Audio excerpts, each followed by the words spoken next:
Les éditions Sixtrid, avec l'aimable autorisation des éditions Presse de la Cité, présentent Les enfants de Valfleury, de Christian Laborie, interprété par José Euzé.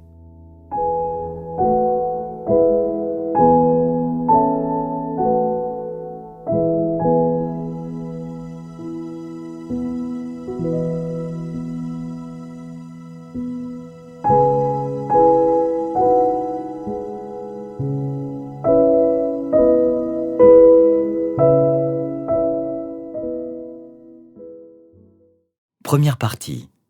Damien et Marion. Chapitre 1. Incendie.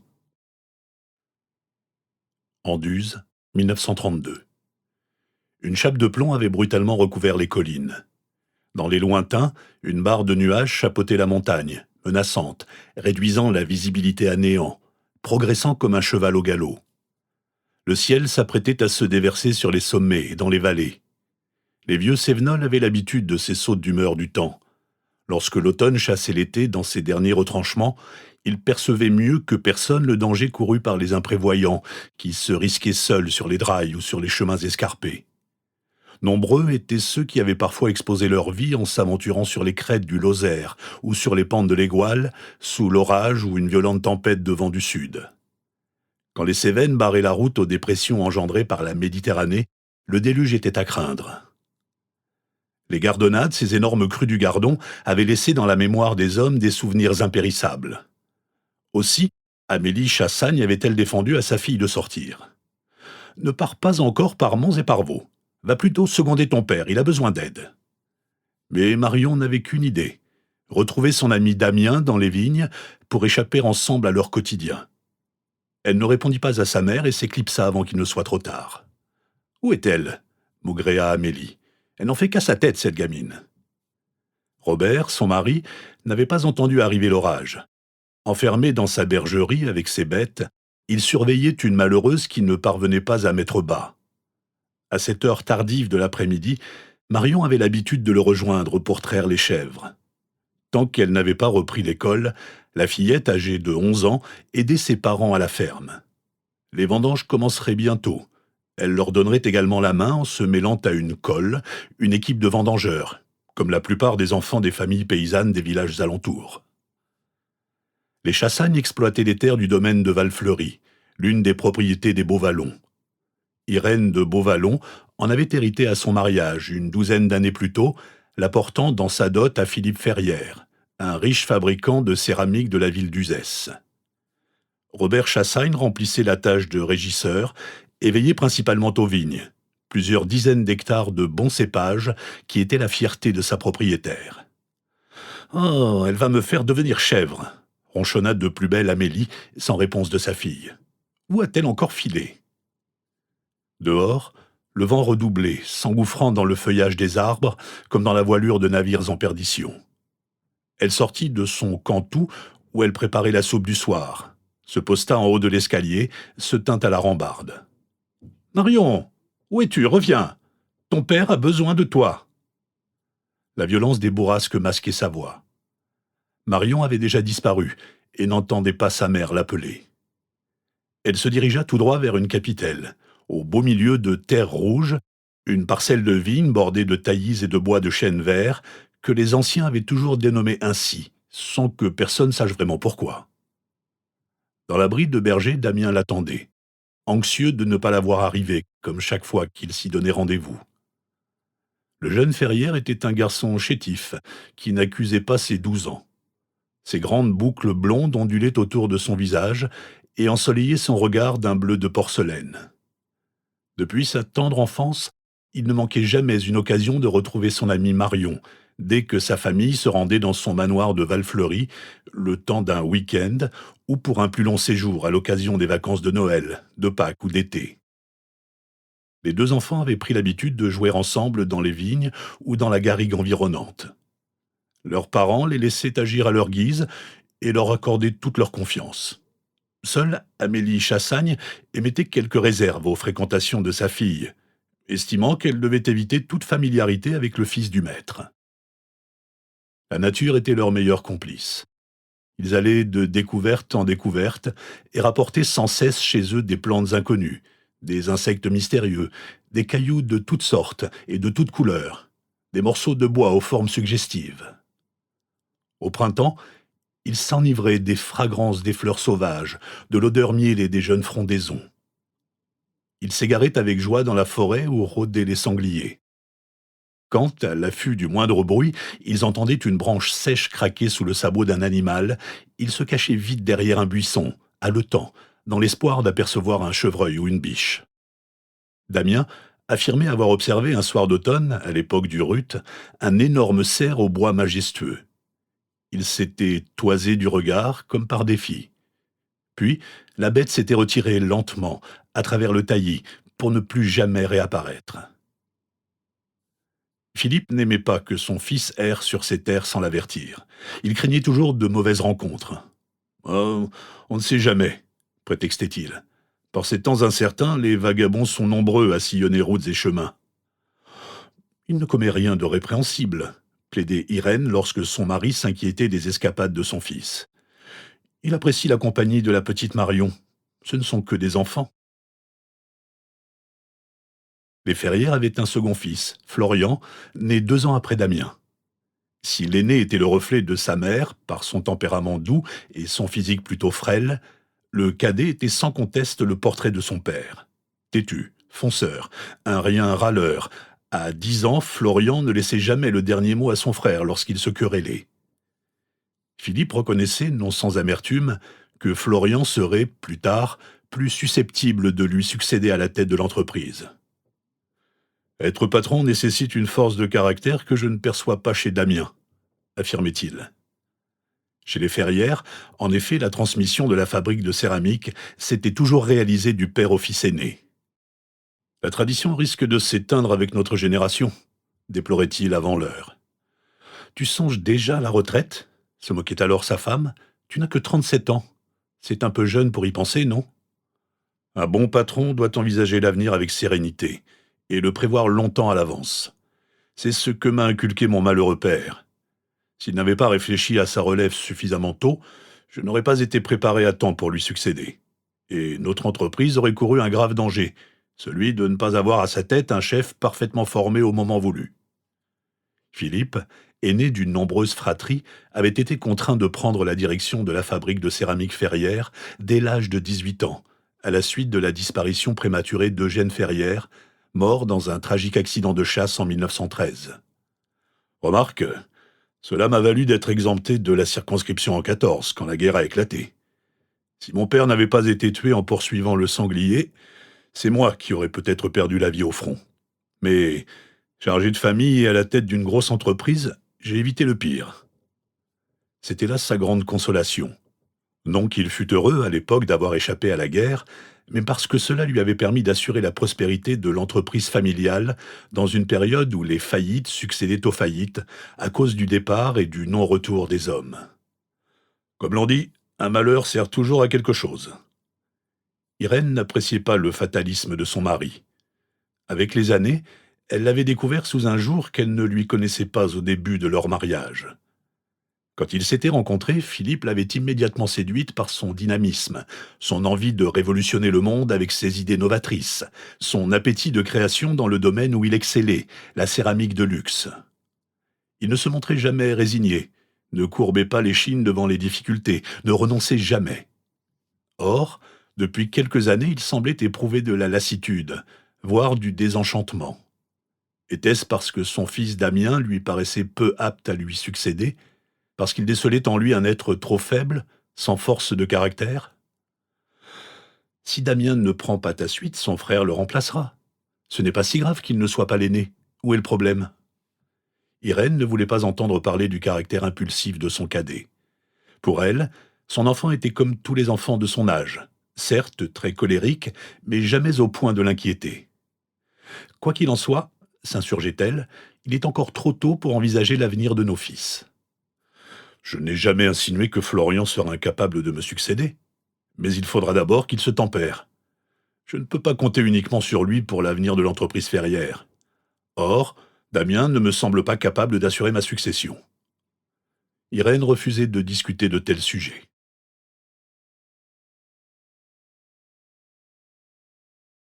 Quand Damien aperçut son ami, il lui sauta au cou. La pluie commençait à tomber.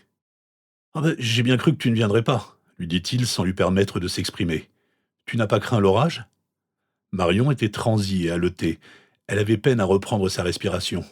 « J'ai froid, » se plaignit-elle. « Je vais allumer un feu avec de la paille et du bois mort. »« Non, non, on se ferait repérer. »« Que se passe-t-il ? De quoi as-tu peur ?» La petite fille s'assit à même le sol sur un lit d'herbe sèche, en serrant ses genoux dans ses bras. « Tu peux m'expliquer ?» insista Damien. Marion grelottait, visiblement choquée. « J'ai croisé quelqu'un de bizarre en chemin. »« Une mauvaise rencontre ? Qui donc ? » Je n'ai pas distingué le visage de l'individu qui me poursuivait. C'était un garçon, un adulte ? Plutôt un jeune homme, car il paraissait très leste. Il avait une casquette rabattue sur les yeux. Es-tu sûr qu'il te menaçait ? En tout cas, il m'a suivi pendant un bon moment. Et j'ai eu beau accélérer le pas, il ne m'a pas lâché d'une semelle. Damien étreignit son ami, puis lui frictionna le dos pour la réchauffer. « Parle-en à ton père en rentrant. Pour qu'il me reproche d'être parti te rejoindre sans l'avertir ? Jusqu'à présent, tes parents ne te l'ont jamais interdit. Oh, ma mère me dit souvent que je ne devrais pas te fréquenter, que ce n'est pas convenable. Mais pourquoi ? On ne fait rien de mal. Chez moi, je suis libre. On me permet de te rencontrer. Nous ne sommes pas du même monde, Damien. Ta mère est la propriétaire du domaine sur lequel ma famille travaille. » Jamais Damien n'avait ressenti cette différence sociale. Il comprenait d'autant moins que la remarque provenait de son amie qui, la première, aurait pu s'insurger si l'interdiction était venue de chez lui. « Je ne saisis pas. Puisque mes parents ne trouvent aucune objection à ce que nous jouions ensemble, pourquoi les tiens s'y opposeraient-ils ? Tu te méprends à leur sujet. » Un fort grondement retentit au-dessus des collines. Les éclairs, tels des sabres d'acier, déchirèrent le ciel, illuminant l'horizon d'un feu aveuglant. Quelques secondes après, un violent coup de tonnerre suivi d'un jaillissement de lumière claqua comme un tir d'obus. La foudre s'abattit près d'une grange voisine. Celle-ci s'embrasa aussitôt.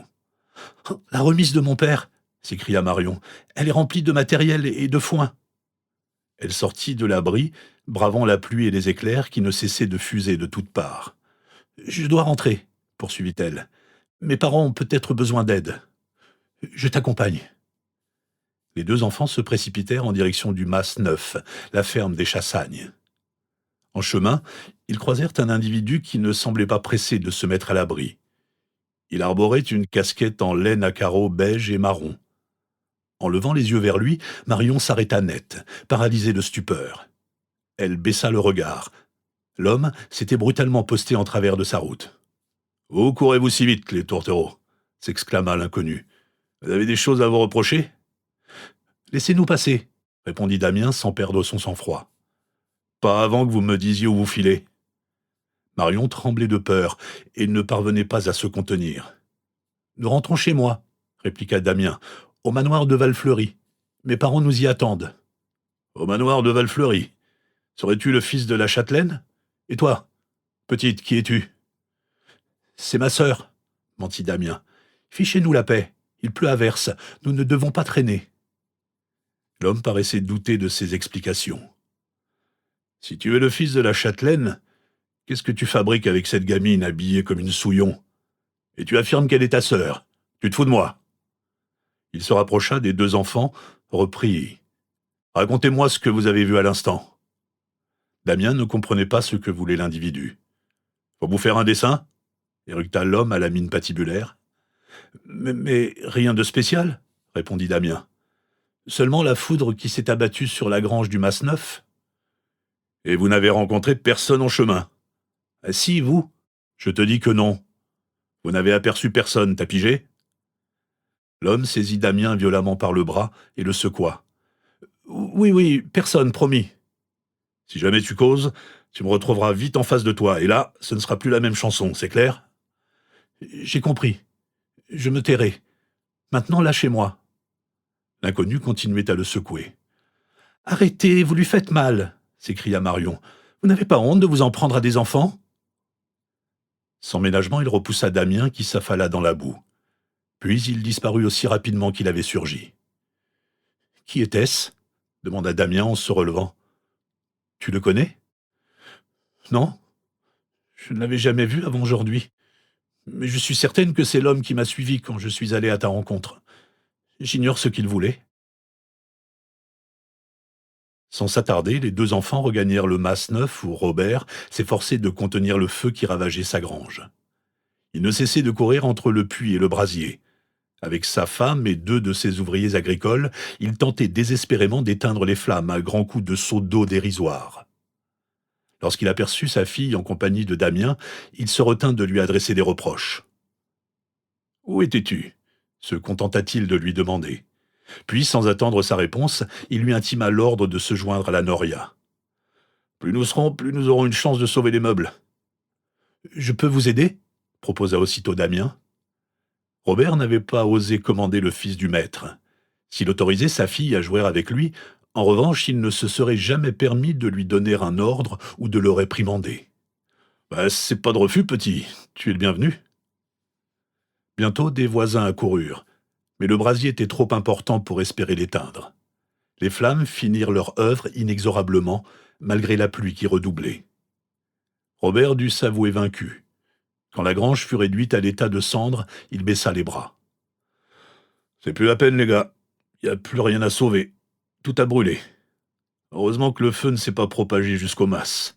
Nous aurions tout perdu. » Un de ses valets de ferme manquait à l'appel. « Où est Germain ?» s'enquit Robert, inquiet. Tous regardèrent à la ronde. Personne. Alors, de l'écran de fumée qui s'étiolait autour du sinistre, une silhouette se détacha. « Ah, Germain !» soupira Robert avec soulagement.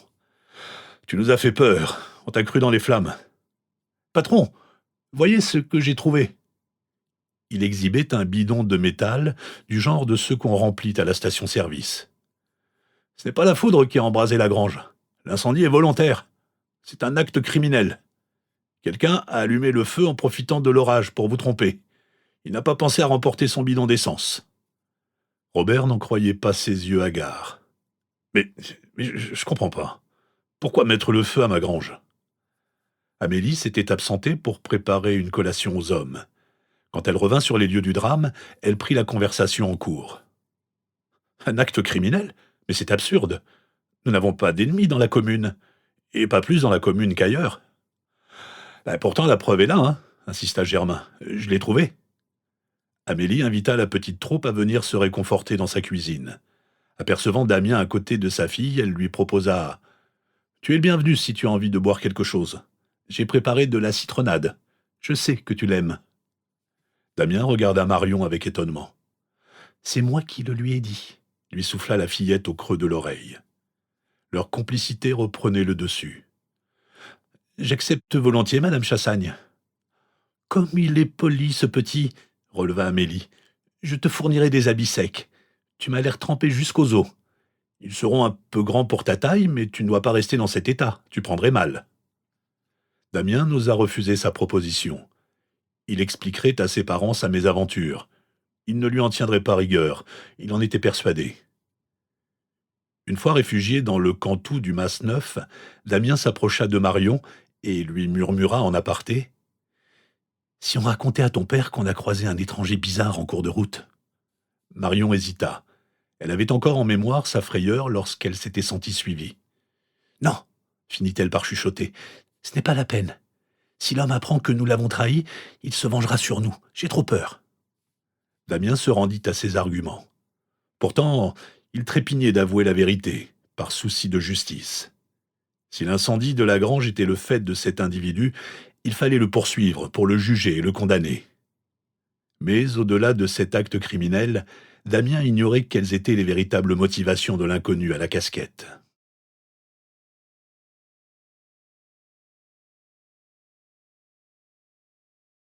Chapitre 2. Une dynastie de faïenciers. Les Ferrières étaient une riche famille d'Uzès qui avait fait fortune dans la céramique depuis plus d'un siècle. Leur destin était né de la terre et du feu un jour de 1802, à l'époque bénie où le luxe de la table avait pris son essor. Leur histoire s'inscrivait dans l'argile au plus profond de la matière et ne se distinguait pas de celle du duché, à l'ombre duquel leur fabrique avait vu le jour, l'année du couronnement de l'empereur Napoléon Ier.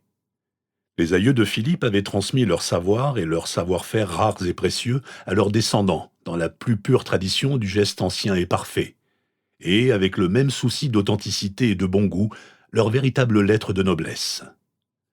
Reconnues bien au-delà de la région, les faïences ferrières s'illustraient sur certaines tables huppées du pays. La duchesse d'Uzès, en personne, en était l'ambassadrice partout à chacune de ses réceptions. Le premier ferrière de la dynastie, un certain Charles-Henri, avait monté un modeste atelier en plein cœur de la cité ducale, non loin des remparts qui enserraient le château.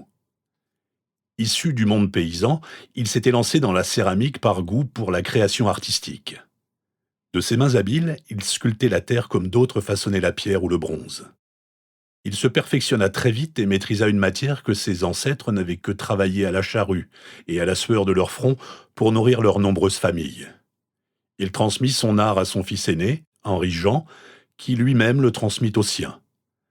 Ainsi naquit une tradition familiale qui ne devait jamais plus s'interrompre.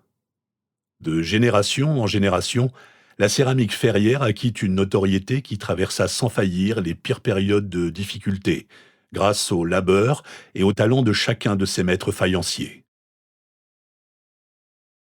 Au début du siècle, le père de Philippe, Eugène Honoré Ferrière, se trouvait à la tête d'une entreprise qui comptait parmi les plus importantes de la région. Ses ateliers exportaient dans l'Europe entière ses collections d'assiettes, de pots, de pichets, de plats, de vases, de corbeilles tressées destinées à la table, mais aussi à l'ornementation. Si, à l'origine, la fabrique ferrière utilisait les argiles rouges et poreuses de la région d'Uzès, celle-là même qui avait attiré 100 ans plus tôt des faïenciers valenciennois, juste avant son fatal accident de chasse, Eugène avait opté partiellement pour l'usage d'une argile blanche plus malléable, à forte proportion de kaolin. Ses productions gagnèrent en qualité et en finesse, ce qui lui permit de prétendre rivaliser avec la porcelaine. Il fut le premier de la famille à délaisser le travail manuel pour se consacrer uniquement à la création. Il passait le plus clair de son temps à dessiner des modèles, à imaginer des formes et des couleurs, à concevoir leurs décorations. Il se voulait avant tout artiste et ne touchait presque plus la terre, abandonnant cette noble tâche à ses ouvriers qu'il formait avec une extrême exigence. Quand un apprenti sortait des ateliers ferrières, il avait acquis toutes les compétences pour entrer dans le métier. Philippe avait suivi les traces de son père. Artiste dans l'âme également, il se montrait aussi un homme d'affaires redoutable et dirigeait son entreprise avec brio, ce qui laissait dire à la ronde que la fabrique ferrière était devenue une usine éloignée de ce qui avait établi le renom de ses fondateurs. Mais Philippe n'écoutait pas ses détracteurs. S'il avait de sérieux concurrents, il ne se connaissait pas d'ennemis. Au décès de son père, à 18 ans, il avait embrassé le siècle de la modernité, sans hésitation, et sans jamais remettre en question ce qui avait défini la spécificité de la faïence ferrière. Mais il reconnaissait volontiers que l'avenir exigeait de voir grand. Aussi n'avait-il qu'un objectif: développer davantage encore sa capacité de production et être le premier dans le monde de la faïence. La notoriété d'Uzès n'est plus à prouver, se complaisait-il à affirmer lors des dîners mondains auxquels il participait avec sa femme. Il faut maintenant consolider les acquis transmis par nos parents et enclencher la vitesse supérieure. Sa façon d'envisager l'évolution du métier d'art qu'il représentait ne plaisait pas à tous. Philippe n'avait que 3 maîtres mots à la bouche, qui n'emportaient pas l'unanimité dans le milieu: variété, bon marché, qualité. Il se targuait de fournir à la fois des produits de luxe, destinés aux collectionneurs et aux puristes, et des articles de consommation courante, comme le XXe siècle en serait bientôt inondé. Ses détracteurs étaient nombreux à lui reprocher de dévaloriser l'aspect artistique de la profession et de la réduire à la simple fabrication d'objets utilitaires. Ce à quoi il répondait sans se départir de son calme et sans se déconsidérer: la faïencerie est d'abord à usage domestique. Je ne vois pas en quoi produire plus avec les moyens les plus modernes pour diminuer le prix de revient est préjudiciable à notre métier et à sa réputation. Je veux prouver qu'on est capable de créer de belles pièces dans l'amour de l'art et de les diffuser en grande quantité, sans nuire à leur qualité artistique.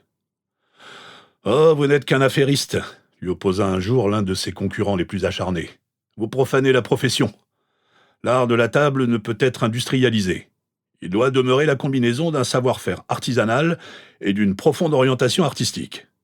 La faïence d'Uzès doit conserver ce qui a toujours fait d'elle une invitation à la douceur et à la poésie, fruit d'une longue tradition de culture familiale, dont vous êtes vous-même l'héritier. Philippe Ferrière, placé très jeune à la tête de son entreprise, dérangeait, car il bousculait les us et coutumes d'un métier ancestral qui n'avait jamais sacrifié à la mode du jour. N'oubliez jamais que nous sommes avant tout des artistes, lui asséna son interlocuteur pour clore la discussion. Avec les années, Philippe n'avait pas changé d'objectif. Il avait considérablement agrandi la fabrique léguée par son défunt père et l'avait délocalisée à l'extérieur de la ville, afin d'être plus près de l'Alzon, petit affluent du Gard qui s'écoulait à proximité. L'eau et la terre, en effet, étaient les biens les plus précieux que les céramistes recherchaient pour se développer. Il employait une cinquantaine de salariés, répartis entre les différents ateliers exigés par la confection des pièces. Si les plus doués étaient affectés aux tours, vases, pots et pichets étaient toujours façonnés manuellement, il choisissait avec soin les cuiseurs qui avaient la charge du four. De leurs compétences, mais surtout de leur perception intuitive de la cuisson, dépendait la réussite d'une fournée. Aussi surveillait-il cette tâche ultime avec attention, celle qui révélait au jour le fruit de plusieurs semaines de patience, le résultat de sa création. Mais il tenait à ce que ses ouvriers passent par tous les postes, de la simple manutention au tournage ou au pressage pour les articles de table, jusqu'au tressage des corbeilles et à l'émaillage final. Seules les fines ornementations, peintes avec minutie, au pinceau ou au pochoir, demeuraient l'apanage des femmes recrutées avec exigence pour leurs qualités artistiques. Il avait constitué une équipe de 10 décoratrices, toutes travaillant à la chaîne les objets les plus divers de ses collections. Celles-ci étaient répertoriées dans un catalogue que Philippe diffusait auprès des clients potentiels, restaurateurs, hôteliers, familles aristocratiques, grands magasins parisiens. Quant aux produits moins coûteux sortis de ses ateliers, surtout grâce aux innombrables moules hérités de ses prédécesseurs, il en inondait les foires et les marchés de la région sans indiquer sa marque de fabrique, afin de ne pas nuire à son image. Malgré le déclin enregistré par la ville depuis le début du siècle, ses affaires ne faiblissaient pas. Philippe s'enorgueillissait même de consolider ce que son père lui avait laissé. Uzès en effet traversait de grosses difficultés. Elle avait sombré dans une sorte de léthargie paralysante, telle une belle au bois dormant, selon les termes que certains utilisaient. La chute catastrophique de sa population en témoignait. Celle-ci, après avoir culminé à plus de 10 000 habitants au XVIIIe siècle, était tombée à 3 500. La pauvreté s'était accrue et était visible dans les rues. La cité ducale n'avait pas su se transformer. Ses activités traditionnelles avaient périclité et n'avaient pas été remplacées.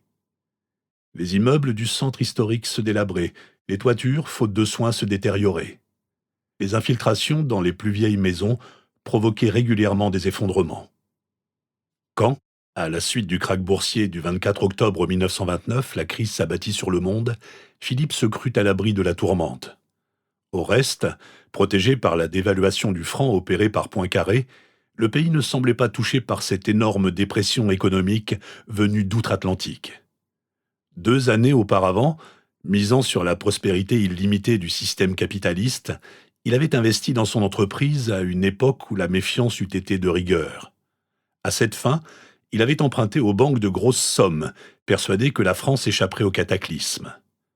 Si sa femme, Irène, avait tenté de le dissuader, prétextant que la tempête se déchaînerait sans préavis, il lui avait assuré que rien ne l'empêcherait de croquer ses concurrents, qui, pour lui, péchaient par excès de prudence. Mais quand les premiers effets de la crise s'annoncèrent à la fin de 1931, Philippe commença à déchanter. Ses dettes grévaient sa trésorerie. Or, son carnet de commandes baissait dangereusement. Ses bénéfices s'amenuisaient. « Oh, rien de grave », soutenait-il pourtant. « Nous avons les reins solides. »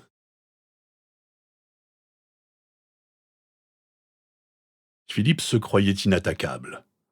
En réalité, il n'avait pas que des amis autour de lui.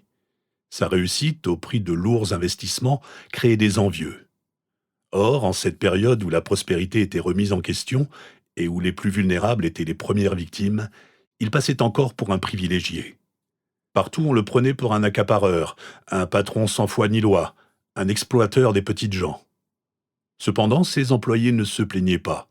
Au contraire, il lui savait gré de ne pas profiter des difficultés du moment pour licencier, comme c'était malheureusement fréquent dans tous les secteurs d'activité. Si Philippe se montrait exigeant, son personnel le considérait comme un homme juste et compréhensif. Certes, il n'octroyait pas facilement des augmentations de salaire, mais lorsqu'il avait accordé sa confiance à quelqu'un, il lui garantissait la pérennité de son emploi, tant que ce dernier lui donnait satisfaction. Il instruisait lui-même sa main-d'œuvre, ne regardant pas à la dépense occasionnée par l'apprentissage. Il savait qu'un ouvrier bien formé lui serait d'une forte rentabilité dans les années futures. Aussi, peu l'abandonner. Sur sa cinquantaine d'employés, une demi-douzaine d'apprentis s'initiaient au métier pendant au moins 5 années avant d'être définitivement embauchés. À 18 ans, devenus des hommes, ils remplaçaient les anciens partant pour une retraite bien méritée après de longues années de bons et loyaux services. Les plus âgés d'entre eux avaient été engagés par le père de Philippe et avaient connu l'époque de la fabrication artisanale, où le rendement n'était pas la première préoccupation. Ils mettaient leur expérience au service des plus jeunes et leur transmettaient les méthodes empiriques avec lesquelles les techniques modernes ne pouvaient pas toujours rivaliser. Philippe s'était mis en tête de se hisser au niveau des meilleurs faïenciers de l'Hexagone. Ceux-ci représentaient à ses yeux le modèle à suivre pour ériger Uzès en l'une des plus grandes places dans cet univers de l'art de la table. Ses prétentions paraissaient démesurées au regard des capacités de production de sa fabrique. Mais il gardait l'espoir qu'avec le temps et l'argent, il parviendrait à ses fins avant d'avoir atteint l'automne de sa vie. « C'est un empire que je veux léguer à mes enfants », aimait-il déclarer d'un ton péremptoire devant ses amis.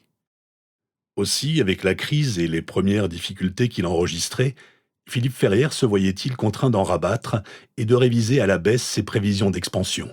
« Oh, ce n'est que provisoire », affirmait-il pour tranquilliser son épouse. « Quand l'orage sera derrière nous, nos activités reprendront de plus belle. Ce qu'il y a de merveilleux avec les objets que nous créons, c'est leur caractère éphémère. La vaisselle se casse, il faut donc la remplacer régulièrement. » Irène percevait de l'aigreur dans les propos de son mari. Une sorte de mauvais esprit s'était emparé de lui depuis qu'il se sentait fragilisé par les événements. Ne serait-il pas préférable de privilégier les articles de luxe, comme c'était le cas jusqu'à l'époque de ton père ? Aujourd'hui, avec la pauvreté qui s'installe durablement dans les classes populaires, il vaudrait mieux miser sur tes clients les plus fortunés. La crise les affectera sans doute moins que la majorité des gens. Ils t'adresseront toujours leurs commandes, quoi qu'il arrive. C'est bien malheureux à constater, mais quand tout va mal, seuls les riches s'en sortent. Tu voudrais que je réduise ma capacité de production ? Et que je débauche pour diminuer mes charges salariales ? Ce serait plus prudent ? Jamais. Un ferrière ne met pas au chômage un ouvrier, à moins qu'il n'ait commis une faute grave. Philippe s'enfermait de plus en plus longtemps dans son petit atelier personnel, l'endroit où il concevait ses nouveautés, où il laissait libre cours à son imagination et à son talent de créateur. Dans son antre, loin de la chaleur des fours et de l'humidité de la terre argileuse, il s'évadait dans ses rêves les plus extravagants et les concrétisait sur le papier à dessin avec une grande dextérité. Il maniait le fusain, l'encre de Chine et le pinceau comme un peintre élaborant ses premières esquisses. Depuis son plus jeune âge, il dessinait des vases, des corbeilles tressées, des plats aux décors les plus sophistiqués et aux couleurs les plus folles. Il aimait se prendre pour un artiste et regrettait parfois que le destin l'ait placé à la tête d'une entreprise de céramique, fût-elle celle de ses aïeux. « Si j'avais pu choisir mon avenir, » laissait-il parfois échapper avec un brin d'amertume, « j'aurais suivi les traces d'un Van Gogh ou d'un Cézanne. J'aurais vécu libre et sans souci de devoir faire fructifier l'héritage familial. » Irène ne comprenait pas ces états d'âme. Quand ils s'étaient rencontrés, juste après la guerre, elle n'avait que 16 ans, lui 23. Avec ses parents, elle s'était rendue à une réception donnée au château par la duchesse afin de fêter la victoire tant attendue. Lui avait été convié en tant que principal fournisseur en vaisselle de luxe de la famille ducale. Il dirigeait son entreprise depuis 5 ans déjà, et malgré son âge, était jugé dans toute la cité comme quelqu'un d'incontournable. Les deux jeunes gens s'étaient plu immédiatement. Philippe était bel homme, plein de prestance, arborant avec élégance l'habit de cérémonie. Irène portait une robe longue en satin, toute brodée en dentelle d'Alençon. Son décolleté mettait ses formes en valeur. Ses cheveux dorés ondoyaient sur ses épaules nues. Tous les regards s'étaient tournés vers elle, tant elle resplendissait. À l'ouverture du bal, Philippe fut le premier à l'inviter à danser. Respectueux des convenances, il aborda ses parents avec politesse pour obtenir leur permission de conduire leur fille sur la piste. Léopold et Thérèse de Beauvallon sourcillèrent devant le jeune roturier qu'ils estimèrent sur le moment un peu téméraire, mais ils ne repoussèrent pas sa demande. Philippe et Irène passèrent la soirée dans les bras l'un de l'autre, enchaînant valse sur valse, ne voyant personne autour d'eux, s'enivrant de la musique de l'orchestre à en perdre la raison. Dès le lendemain, Philippe se renseigna sur la famille d'Irène et s'empressa d'accourir sur ces terres de Ganges où elle résidait, dans une demeure ancestrale, dont une aile tombait en ruine, faute d'avoir été restaurée à temps. Les Beauvallon étaient issus de la vieille aristocratie française d'Ancien Régime. Leurs ascendants avaient eu beaucoup de mal à maintenir leur patrimoine en état. Lorsque Léopold de Beauvallon avait hérité de son père, sa fortune s'était déjà évaporée. Mais il mettait toujours un point d'honneur à ne pas céder à la tentation de vendre la moindre parcelle léguée par ses aïeux. Philippe s'arrangea pour rencontrer Irène à plusieurs reprises. Celle-ci, subjuguée par son chevalier servant, n'avait de cesse de le rejoindre à l'insu de ses parents, prétextant des promenades à cheval ou des escapades en ville avec sa gouvernante. L'amour et l'inexpérience la firent succomber au charme de Philippe au bout de quelques mois seulement. La jeune fille tomba enceinte alors qu'elle n'avait que 17 ans. Philippe, dont les sentiments envers elle étaient sincères, ne se défila pas. Il alla trouver les parents d'Irène et leur expliqua la situation. Léopold de Beauvallon entra dans une colère magistrale et faillit renier sa fille sur le champ, la menaçant du couvent. Mais Thérèse, sa femme, le calma. Il finit par exiger de Philippe qu'il répare sa faute le plus rapidement possible. Chez les Beauvallon, il n'était pas envisageable qu'une fille mette au monde un enfant en dehors des sacro-saints liens du mariage. La cérémonie nuptiale fut donc organisée à la hâte afin de couper court à tout soupçon. Philippe, qui venait de perdre sa mère, morte de chagrin 5 ans après la disparition tragique de son mari, assura à ses futurs beaux-parents que leur fille serait la plus heureuse des épouses et qu'il lui garantissait d'ores et déjà un avenir confortable grâce à sa fabrique. Fort de cette promesse, Léopold de Beauvallon consentit à doter Irène d'un domaine qu'il possédait sur la commune d'Anduze, Val-Fleury, comportant un petit manoir désaffecté et de nombreux hectares de vignes, de bois et de garrigues. À la naissance de leur premier enfant, Irène, âgée de 18 ans seulement, décida de remettre en état le manoir de Val-Fleury. Elle comptait sur la fortune de son mari, à défaut de celle de sa propre famille. Ainsi, Philippe entreprit-il la restauration de sa maison de maître abandonnée. Il la transforma en une luxueuse résidence secondaire qu'il adopta immédiatement. Quand son travail à la fabrique se faisait trop harassant, il ne manquait jamais une occasion de venir s'y reposer. Il y trouvait l'inspiration pour ses futures créations, la sérénité dont il avait besoin pour gérer ses affaires. Alors que celle-ci commençait à le tourmenter, quelle ne fut pas sa stupeur lorsqu'il reçut, le lendemain matin de l'incendie, une lettre anonyme. « Ce qui est arrivé à la grange de votre régisseur pourrait s'étendre à votre manoir, voire plus. » La missive se terminait de façon laconique par des points de suspension. Philippe comprit sans hésiter ce que cela signifiait. Mais il ignorait les raisons d'une telle menace et qui en était l'auteur.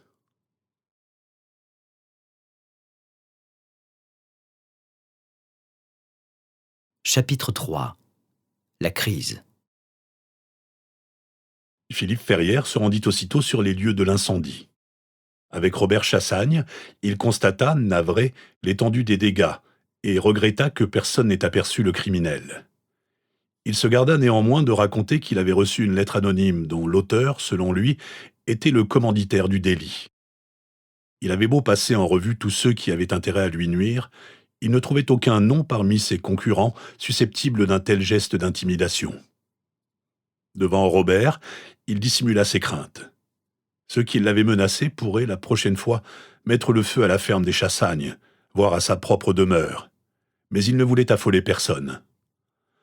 Prenez garde, se contenta-t-il de lui conseiller. L'auteur de l'incendie court toujours. Alertez la gendarmerie. Elle diligentera une enquête. Malheureusement, avec le peu de preuves dont nous disposons, il ne sera pas facile d'arrêter le responsable. Un bidon d'essence, ce n'est pas suffisant pour confondre un coupable. Philippe ne tenait pas à révéler aux autorités qu'il avait reçu un avertissement personnel. Il désirait régler cette navrante histoire par ses propres moyens. « Je vais engager un détective privé », annonça-t-il à sa femme le jour même. « Il faut éclaircir cette affaire au plus vite. » « Soupçonnes-tu quelqu'un de ton entourage ou parmi tes collègues ? » Il est trop tôt, mais sans aucun doute, c'est un individu qui souhaite ma perte. Il pourrait s'agir d'un ouvrier que tu as congédié. Je sais que cela t'arrive rarement, mais je me souviens, il y a quelques mois, tu as remercié un cuiseur qui n'effectuait pas correctement son travail. Il a peut-être voulu se venger ? Fais-je rôle ? Impossible. C'était un brave garçon. Têtu et souvent distrait, mais pas mauvais bougre. Je le crois incapable d'un tel acte. Non, je pense plutôt à quelqu'un que je gênerais. Quelqu'un qui aurait intérêt à ce que mon entreprise soit prise dans la tourmente de la crise. Irène était la première à s'étonner des ennemis de Philippe. Ce fait lui paraissait nouveau. Jusqu'à présent, Philippe ne s'était jamais plaint de l'attitude de ses concurrents. Ceux-ci, s'ils le jugeaient sévèrement et ne lui accordaient aucune concession, l'avaient toujours respecté et considéré comme un grand faïencier. Mais Irène ne connaissait pas tout des agissements de son mari. Celui-ci la tenait éloignée de certaines de ses décisions, autant pour ne pas la mêler aux arcanes de ses affaires que pour lui éviter des soucis inutiles. Afin d'accroître sa capacité d'investissement, Philippe avait eu recours, en effet, avant l'éclosion de la crise, à un homme peu scrupuleux qui lui avait prêté une grosse somme à titre personnel. Il lui avait montré des gages de sérieux, proposé un taux d'intérêt que même les banquiers ne lui avaient pas assuré. La transaction paraissait tout à fait légale. En réalité, Philippe avait contracté une dette chez un usurier qui avait conquis sa confiance. L'affaire aurait pu en rester à ce stade. Philippe avait commencé à honorer ses traites, parallèlement à ce qu'il rendait tous les mois aux banques qui, elles, lui avaient fourni la plus grande partie des capitaux dont il avait eu besoin pour développer son entreprise. Il avait acquis un four supplémentaire fonctionnant au gaz et, pour cela, construit un bâtiment flambant neuf doté du matériel le plus moderne. Il avait aussi embauché 2 représentants, l'un pour démarcher la moitié nord du pays, l'autre la moitié sud. C'était, affirmait-il, la seule manière d'être présent sur tous les marchés pour rivaliser avec les faïenciers installés depuis des lustres dans toutes les régions de l'Hexagone. Mais la crise sévissant, sa capacité de remboursement s'était amoindrie. Il avait été contraint de demander un report de sa dette, ce qui avait engendré des agios qui grévaient sa trésorerie et réduisaient à néant ses projets d'expansion. Il tâchait bien de dissimuler ses ennuis à sa femme, mais maintenant qu'il était directement menacé, il se sentait acculé. Il ne pourrait plus longtemps lui cacher la vérité, si ce qu'il craignait se confirmait. Son prêteur recourait aux grands moyens pour l'obliger à respecter ses engagements tacites et s'acquitter des sommes qu'il lui devait. La crise le prenait sans doute à la gorge. Il avait besoin de son argent et le réclamait de toute urgence à tous ses débiteurs. L'enquête discrète du détective ne donna aucun résultat. Philippe ne lui avait pas avoué qu'il avait fait appel à un usurier, ne tenant pas à ce que cela se sache. Pour affronter ces difficultés, il décida de fermer un atelier de poterie qu'il avait monté avec son père peu avant la mort de ce dernier. À Uzès, cet artisanat avait connu un certain essor, notamment dans la commune voisine de Saint-Quentin. Mais Philippe n'avait jamais accordé une grande attention à cette branche de la céramique qu'il jugeait moins noble que la faïence. Si elle avait réalisé les beaux jours de certains artisans, surtout à Anduze au siècle précédent, elle vivait à présent un sérieux déclin. Dans la cité Sévenol, un seul fabricant subsistait parmi plusieurs dizaines qui y avaient pignon sur rue. La mort dans l'âme, il licencia 4 ouvriers potiers qu'il parvint à replacer chez des concurrents. Mais par cet acte, il retrouva de la trésorerie, ce qui lui permit de respecter momentanément ses obligations dans l'attente d'une solution définitive. D'après ses calculs, la somme qu'il devait encore à son usurier lui serait remboursée en l'espace de 2 années si ses bénéfices se maintenaient à leur niveau actuel. C'était compté sans la crise qui s'aggravait. Ses carnets de commandes s'amenuisaient en effet, à son plus grand désespoir. Ses ateliers tournaient au ralenti. Si rien ne survenait dans les mois à venir, il serait lui aussi acculé et mettrait la clé sous la porte. Quand l'année toucha à sa fin, son comptable le prévint.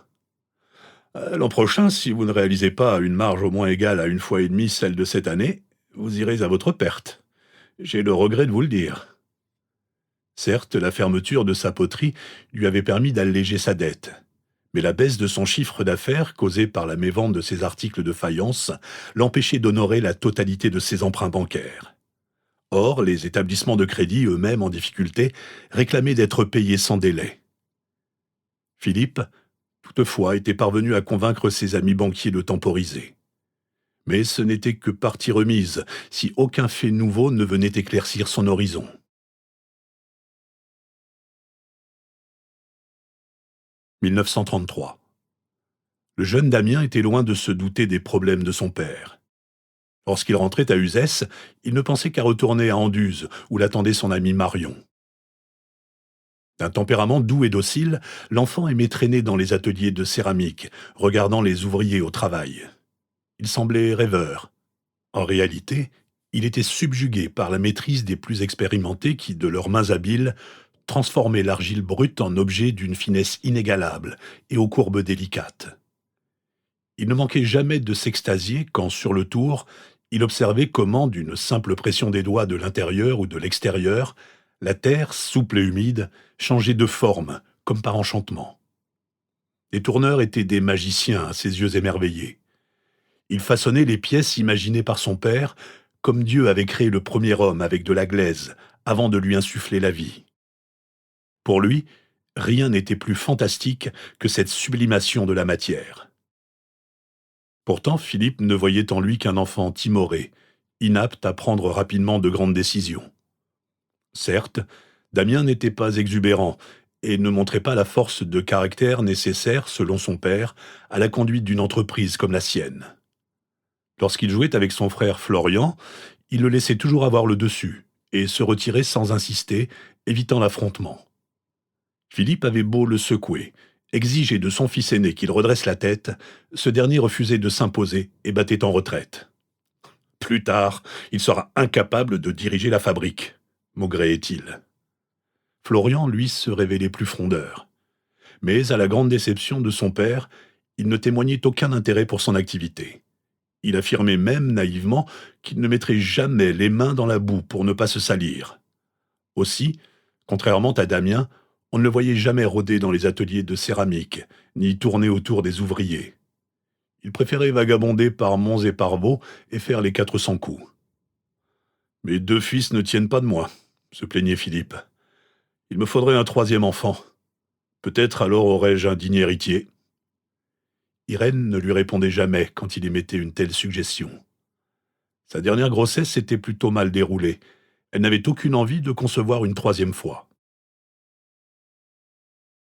Les ferrières se rendaient à Anduze chaque fin de mois, toujours le dernier week-end. Partant de bon matin le samedi, Irène acceptait de faire manquer l'école à ses fils pour une demi-journée, ils y arrivaient aux environs de 10 heures. Damien trépignait d'impatience d'échapper à l'emprise parentale et de rejoindre Marion. Celle-ci l'attendait dans leur refuge, l'abri de bergers qui avait résisté à l'usure du temps dans les vignes du domaine. 6 mois s'étaient écoulés depuis le fameux incendie. Les gendarmes n'avaient pas mis la main sur le coupable. L'enquête s'était enlisée. Ils avaient conclu, sans l'avouer de manière officielle, que le dossier était clos. La plainte de Philippe Ferrière restait sans suite. Depuis qu'il avait retrouvé quelques subsides pour satisfaire son usurier, il n'avait plus été menacé, et, momentanément, il se sentait rassuré. Mars chassait les dernières froidures et annonçait déjà les douceurs printanières. La terre demeurait humide et lourde. La végétation commençait à frémir.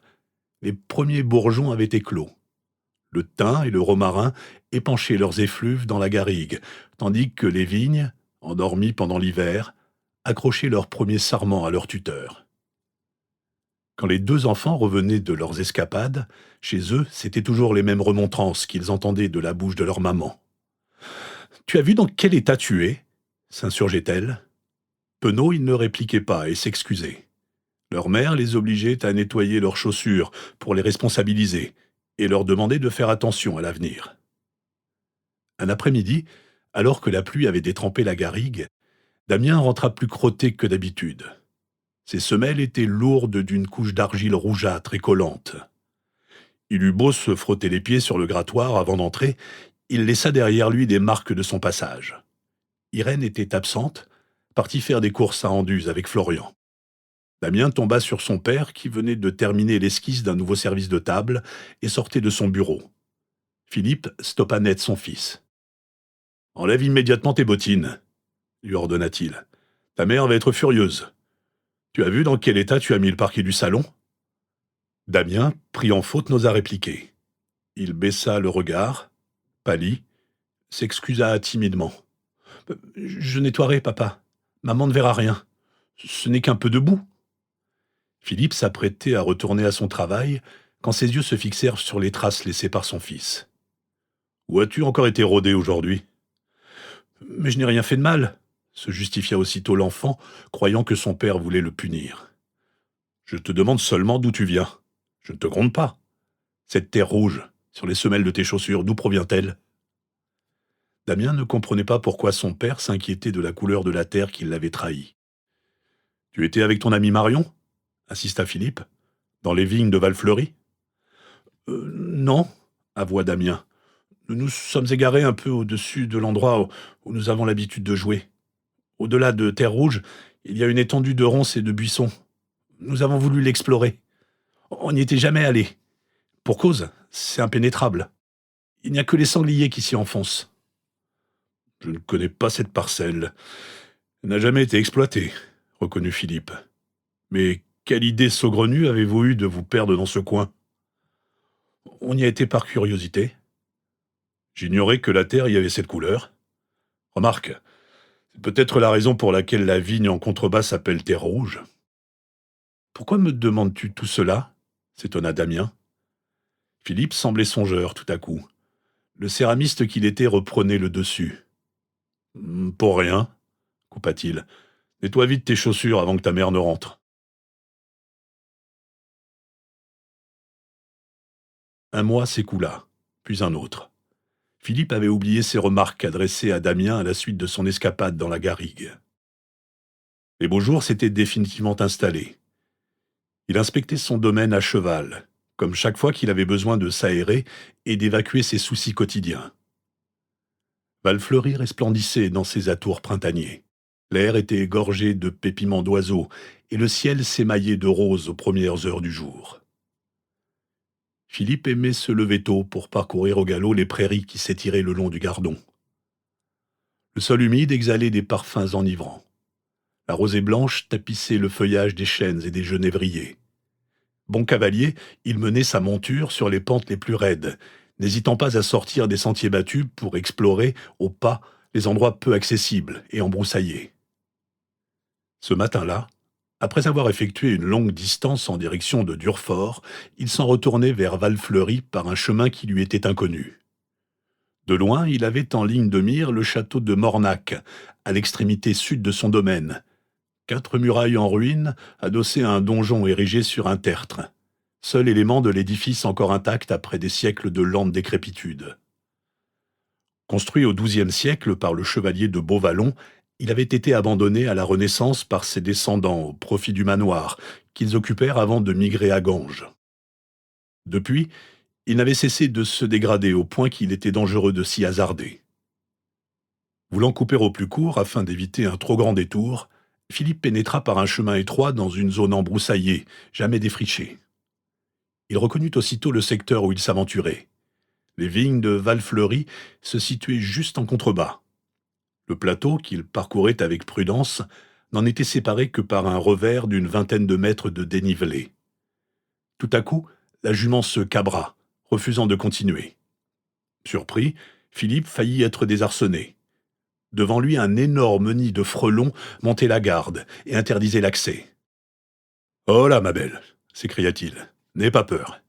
Ils ne te piqueront pas si tu ne les effraies pas. » Il mit pied à terre, retenant sa monture par la bride, et examina le couvert végétal, cherchant un passage à travers buissons et taillis. Parvenu en bordure du plateau, il se fraya difficilement un chemin, écartant devant lui les branches, les ronces, les lianes qui l'obstruaient. Derrière, le cheval émettait de petits hennissements d'appréhension. « Oui, je sais, » lui dit Philippe, « je n'aurais jamais dû t'entraîner dans ce guêpier. Mais maintenant qu'on y est, il faut sortir de là, et le plus vite possible. Tu sens l'écurie ? Je te promets une bonne ration d'avoine en récompense. » Le sentier se dégageait. Le domaine apparaissait déjà un peu plus bas. Philippe s'arrêta pour l'observer. Sur les franges, les vignes abandonnées étaient retournées à la garrigue.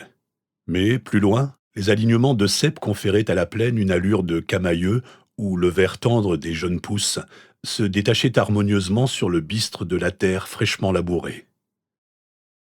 De là où il s'était posté, il remarqua que le sol avait été désherbé avec soin. Les sarments issus de la dernière taille brûlaient aux extrémités des parcelles. Rien n'avait été délaissé. « Ah, ce Chassagne, pensa-t-il, est vraiment un excellent régisseur. Il ne laisse rien traîner d'une saison à l'autre. » Il descendit en direction du vignoble. La terre devenait collante. Ses bottes s'enfonçaient dans le sol, ainsi que les sabots de son cheval. Il n'y prêta pas garde, plus affairé à ne pas s'égratigner et à protéger sa monture qu'à se préoccuper de savoir où il posait les pieds. Lorsqu'il arriva aux abords des premières rangées de vignes, il s'arrêta pour décrotter ses semelles avant de remonter en selle. Levant le pied, il demeura interdit.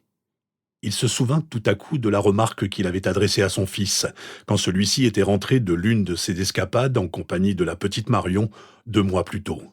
« De l'argile rouge, s'étonna-t-il, la même que celle qu'a rapportée Damien sur ses semelles. » Il se baissa, ramassa une poignée de terre, l'examina avec attention. Il eut une seconde d'hésitation. Il la huma profondément, porta à la bouche une pincée de matière qu'il cracha aussitôt. La texture lui parut d'une finesse extraordinaire, la souplesse inégalable, et le goût ne lui laissait aucun doute sur sa composition. « Cette terre est une merveille !» s'extasia-t-il à voix haute en se tournant vers sa jument. « Tu entends, Perline ? C'est un vrai trésor, j'en suis certain. Dire que nous l'avions à portée de main et que nous ne l'avions jamais deviné. » Il enveloppa une plus grande quantité d'argile dans un sac de coton qu'il gardait toujours attaché à sa selle en cas de trouvaille. Mit le pied à l'étrier, piqua des 2 et rejoignit son manoir sans s'attarder davantage. « Regarde ce que j'ai ramassé », annonça-t-il à sa femme sans prendre la peine de se déchausser. « Voyons, Philippe, » l'arrêta celle-ci, « tu reproches à Damien de salir la maison quand il revient crotter, et toi tu fais la même chose. Aujourd'hui, ce n'est pas grave. Tu expliqueras cela à ton fils. Cette argile rouge, c'est la même que Damien avait sous les pieds quand je l'ai grondé la dernière fois. Sur le moment, je n'y ai pas prêté attention. » Et Philippe de narrer à sa femme sa promenade matinale et sa découverte. « Je n'avais jamais exploré cette zone qui borde les vignes vers le nord.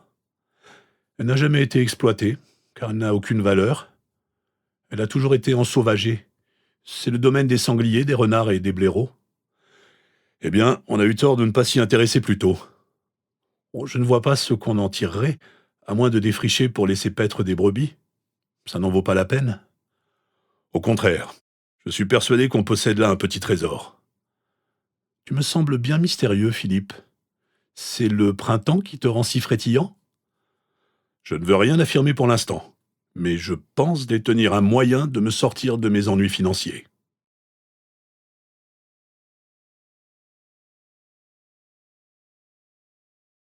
Chapitre 4.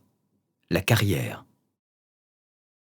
Pour tous les céramistes, l'argile, avec le four, représentait le bien le plus précieux. Celui qui possédait une carrière à l'endroit même de sa fabrique passait pour un privilégié. Il ne dépendait de personne pour sa matière première, ce qui allégeait considérablement ses dépenses de production. Or, les veines exploitables et rentables étaient rares dans la région, surtout en pays calcaire. À Uzès, Philippe utilisait une argile rouge et poreuse, réputée, qu'il se procurait au prix fort chez un carrier. Il la mélangeait à du kaolin dans une proportion qu'il gardait secrète afin de la rendre plus souple et plus fine, plus propre à la fabrication de ses pièces de vaisselle de luxe, fleurons de sa maison. En période normale, le coût de ce matériau n'alourdissait pas énormément le prix de revient de ses créations. Or, avec la crise et l'inflation qu'elle entraînait, la part de tous les composants de la céramique avait flambé. Non seulement la terre glaise, mais encore les oxydes nécessaires à l'émaillage et au vernissage. Aussi Philippe rêvait-il, depuis qu'il avait découvert sur son domaine la présence d'une argile qui, d'après ses premières estimations, remplissait parfaitement le cahier des charges de la production de faïence. Il en avait envoyé un échantillon à un laboratoire spécialisé afin d'en connaître la nature exacte, sa teneur en fer, en silice, en magnésium, en manganèse. On lui avait répondu qu'il s'agissait d'une glaise conforme aux qualités requises pour la cuisson à haute température, jusqu'à 1300 degrés. Elle était suffisamment plastique et contenait assez de minéraux pour devenir solide. Elle pouvait être travaillée seule, sans apport d'autres matières. Elle ne nécessiterait pas d'être abondamment lavée et tamisée pour en extraire les éléments grossiers, sable, cailloux, susceptibles, après broyage et pressage, de la rendre trop ferme ou trop poreuse. Sa couleur, légèrement rougeâtre, n'était pas un inconvénient.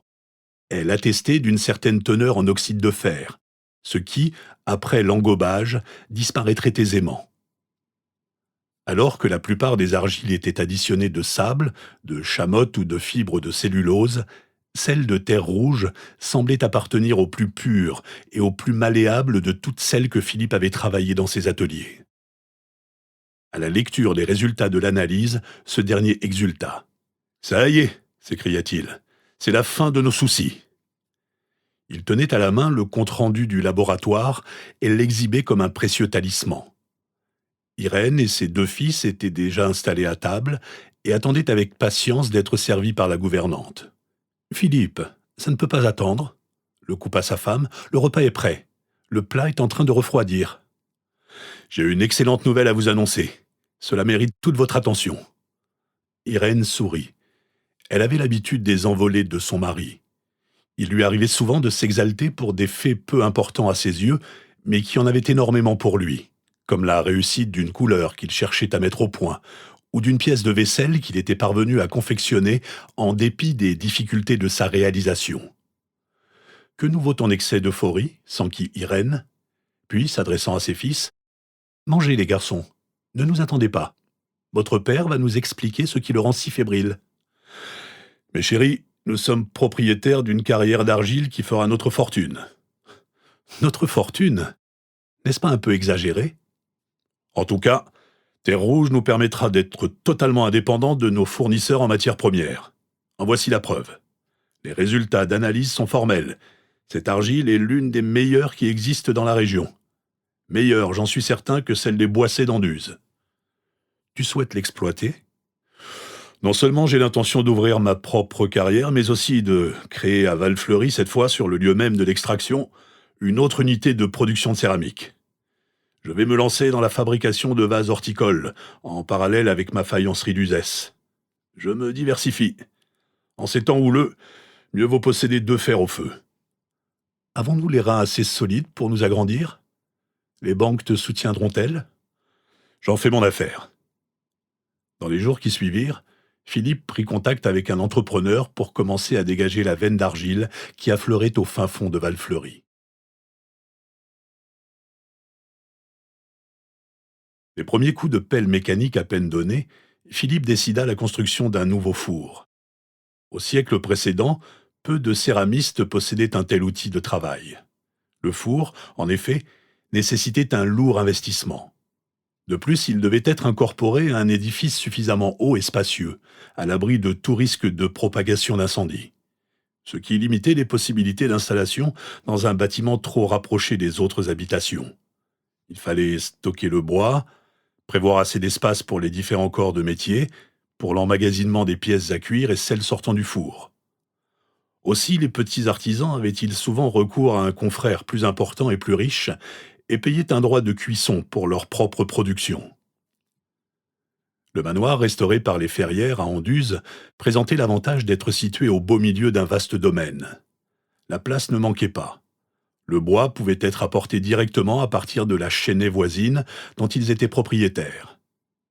Au départ, par prudence, Philippe ne voulut pas investir dans un four à gaz comme à Uzès. Ici, nous avons assez de ressources naturelles pour alimenter en fagot un four traditionnel, se justifia-t-il. Pour le moment, l'essentiel est de se positionner sur le marché de la poterie dans une commune réputée pour cette spécialité. Anduze, en effet, s'enorgueillissait d'avoir été jadis une cité reconnue pour ses vases de jardin. La légende racontait que les premiers d'entre eux étaient apparus au XVIIe siècle. À l'époque, un potier cévenol aurait été subjugué par un vase de type Médicis à la foire de Beaucaire, un vase à motif fleuri et orné d'une guirlande ou cordelière. De retour dans sa bonne ville, il y trouva une grande source d'inspiration. L'histoire affirmait également que des vases d'Anduze auraient décoré l'orangerie de Versailles sous le règne de Louis XIV, et qu'on y avait aussi découvert des tessons marqués Gauthier 1804, preuve qu'il y avait déjà des poteries anduziennes sous l'Empire au château de Versailles. Philippe reconnaissait volontiers que pour le moment, seuls les Boissé étaient parvenus à s'imposer sur le marché de la poterie ornementale de jardin à Anduze. Ils étaient l'unique famille, aux origines remontant au début du XVIe siècle, à n'avoir jamais cessé leur activité depuis ce mystérieux Gauthier, avec qui ils étaient apparentés. Ils n'avaient jamais failli à la tradition et bénéficiaient d'un passé glorieux et d'une réputation inattaquable. En outre, ils étaient les seuls à exploiter une carrière d'argile sur le lieu de leur entreprise, au lieu dit Labaou. Dorénavant, nous serons deux, se vantait Philippe en surveillant de près la mise au jour de sa carrière. Et je parie que mon argile est de meilleure qualité. Il avait aussi en tête d'utiliser son nouveau trésor dans sa fabrique de faïence d'Uzès. Cette glaise possède presque les mêmes qualités que la terre à porcelaine, avait-il relevé en examinant les résultats du laboratoire. Des veines de kaolin sont présentes au milieu de l'argile rouge, ce qui est tout à fait exceptionnel pour une région au sous-sol riche en oxyde de fer. Mes services de table y gagneront en finesse et en solidité. Depuis son extraordinaire découverte, Philippe se sentait tout ragaillardi. Son âme de créateur s'emballait. Il finissait par en oublier les menaces dont il avait été victime. Il échafaudait des tas de projets pour renouveler sa gamme d'articles et, exultait-il, il se lancerait bientôt dans la production des célèbres vases d'Anduze. Tandis que certains se contentaient de fabriquer des briques ou des canalisations en terre cuite, lui, Philippe Ferrière, deviendrait le roi de la céramique de toute la région. Ah, si nous étions à Limoges, regrettait-il parfois en effleurant du doigt l'une de ses œuvres, comme d'autres caressent délicatement une pièce de soie ou de velours.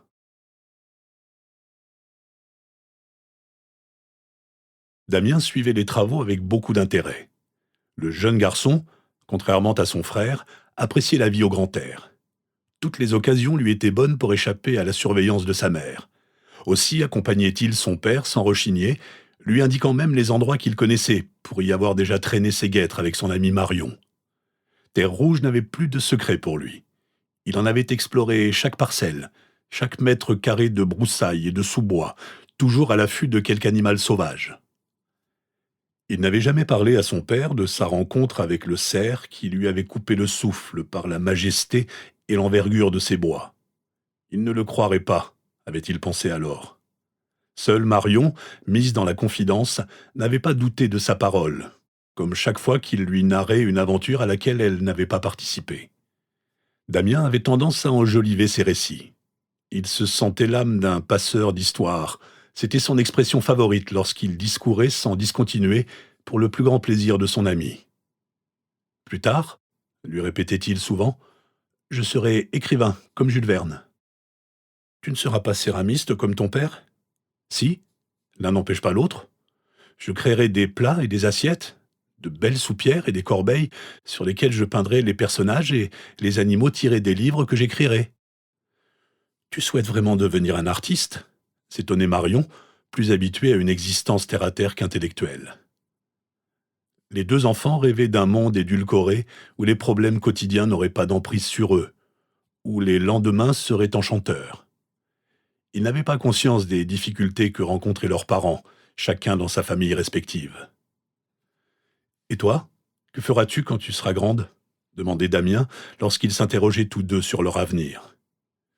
Plus réaliste, Marion se blottissait contre lui et timidement osait lui avouer: Moi, quand je serai grande, je me marierai avec toi.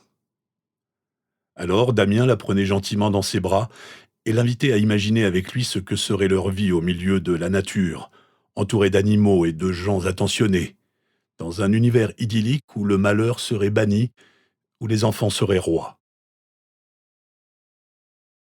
Damien, accompagne-moi à la carrière, ordonna Philippe à son fils par un matin ensoleillé. Je veux que tu te rendes compte du chantier que nous avons ouvert et qui est maintenant prêt à nous donner la glaise dont nous sortirons bientôt nos plus belles pièces. L'enfant obtempéra. Il chaussa ses bottes, car là où son père s'apprêtait à le conduire, la terre était collante et souple. Il s'y enfoncerait à chaque pas. Philippe décida de s'y rendre à cheval et déclara: « Il est temps de te mettre à l'équitation. Tu n'as que trop tardé. Je t'ai scellé Jupiter. Il est doux comme un agneau et il est juste à ta taille. » Le garçon n'était pas des plus téméraires. Il tenta de dissuader son père. « Mais je ne sais pas monter, » objecta-t-il. « Je vais tomber au premier obstacle. » « Si tu refuses, j'emmène Florian à ta place. Ton frère, lui, m'accompagnera volontiers. Il ne demande que cela. » Damien suivit son père sans conviction. Il adorait les animaux, mais l'équitation ne l'attirait pas. « Florian est beaucoup plus courageux que toi, » le réprimanda Philippe devant le manque d'enthousiasme de son aîné. « Il ne craint pas de se faire mal, c'est un fonceur. »« Peut-être, mais lui n'aime pas façonner l'argile et se salir les mains. Moi, si. Il ne sera jamais un faïencier comme toi. Et il ne sait pas dessiner, » se renfrogna Damien, vexé d'être comparé à son jeune frère. Philippe sortit Jupiter de son box et lui indiqua comment monter en selle. « Pose ton pied gauche dans l'étrier en tenant bien le pommeau et les rênes des deux mains. Pousse ensuite sur tes jambes en t'agrippant. Allez, vas-y. » L'enfant s'y reprit à 3 fois avant de se hisser sur le dos du cheval. Celui-ci demeurait placide et obéissant. « Tu vois que tu ne risques rien, ne sois pas aussi froussard. » À son tour, Philippe enfourcha sa monture et, tirant les rênes de Jupiter d'une main, commença à avancer. Damien se tenait raide et avait empoigné la crinière de l'animal. « Ne crains rien, ton cheval ne partira pas au galop tant que tu ne lui commanderas pas. Fais comme je te le dis. » Les deux cavaliers progressaient lentement en direction de Terre Rouge. Puis Philippe donna des talons. Son alezan se mit au trot. « Décolle les fesses à chaque pas de ton cheval. Accompagne-le, » conseilla-t-il à son fils qui, déjà, se sentait désarçonné. « Serre fort ses flancs entre tes cuisses. C'est bien, tu as une bonne assiette. » Damien faisait des efforts surhumains pour ne pas chuter. « Tiens-toi droit. Regarde devant toi. Guide ton cheval avec tes rênes bien tendues. » Tant bien que mal, Damien garda l'équilibre et ne tomba pas. Quand Philippe constata qu'il parvenait à se maintenir en selle, il piqua des deux. Son alezan prit le petit galop. Jupiter suivit sans que son jeune maître eût besoin de lui en donner l'ordre. « C'est parfait !» s'écria Philippe. « Assieds-toi correctement dans le fond de ta selle, légèrement penché en arrière. Pousse les talons vers le bas. Tu dois te sentir comme dans un fauteuil. »« Ce n'est pas aussi confortable. Je suis secoué comme un prunier, » se plaignit Damien, peu rassuré. Au bout d'un quart d'heure, les deux cavaliers arrivèrent aux abords de la carrière. Les cognements d'une pelle mécanique se répercutaient contre les flancs de la montagne voisine. Une vaste échancrure entaillait le plateau, telle une saignée dans un corps inerte. La roche, meuble et humide, apparaissait à nu sur les parois ainsi créées. Le sol était noyé sous une nappe d'eau stagnante, encombrée de branches d'arbres et de broussailles arrachées à la forêt qui surplombait l'emplacement. Au centre, un monticule de terre rouge auréolée de taches blanchâtres finissait de s'égoutter. « Voilà notre trésor, » dit Philippe en mettant pied à terre. Tout en retenant son propre cheval par les rênes, il s'approcha de Jupiter, le saisit par le licou. « Tu t'en es parfaitement sorti. Je suis fier de toi. Tu peux descendre à présent. Caresse ta monture et flatte-la. Tu dois amadouer ton cheval. » L'enfant s'exécuta, heureux de retrouver la terre ferme. « Alors, qu'en penses-tu ? Elle n'est pas belle, notre carrière ?» Damien hésitait. « Tu ne dis rien ? Ils ont massacré le paysage. La montagne est blessée à vif maintenant. »« Oh, ce n'est que de la roche. » Damien se dirigea vers l'entaille béante où la pelle mécanique allait et venait sans interruption, creusant toujours plus profondément. « Il y a un banc de calcaire qu'il faut excaver, » expliqua Philippe. « Dans ce secteur, la géologie est tourmentée. Les strates ne sont pas horizontales, elles sont plissées. C'est sans doute à cause des poussées alpines. Les couches sédimentaires ont été chahutées quand les Alpes se sont soulevées. » Philippe regarda son fils d'un air étonné. « Tu en connais des choses. Qui t'a appris cela, le maître d'école ? » ?»« Non, je l'ai lu dans un livre de géographie de ta bibliothèque. »« Parce que tu fouilles dans mon bureau maintenant. Je l'ignorais. Et qu'est-ce qui t'intéresse dans ma bibliothèque ?» L'enfant, pris en faute, ne répondit pas. « Alors ?» insista son père. « J'y emprunte certains de tes livres. J'aime lire, tu le sais bien. » « Je m'en suis aperçu, en effet. Et quels sont tes lectures ? » Nous espérons que vous avez apprécié cet aperçu. Pour continuer à écouter ce livre audio sur Google Play Livres, utilisez le lien dans la description de la vidéo.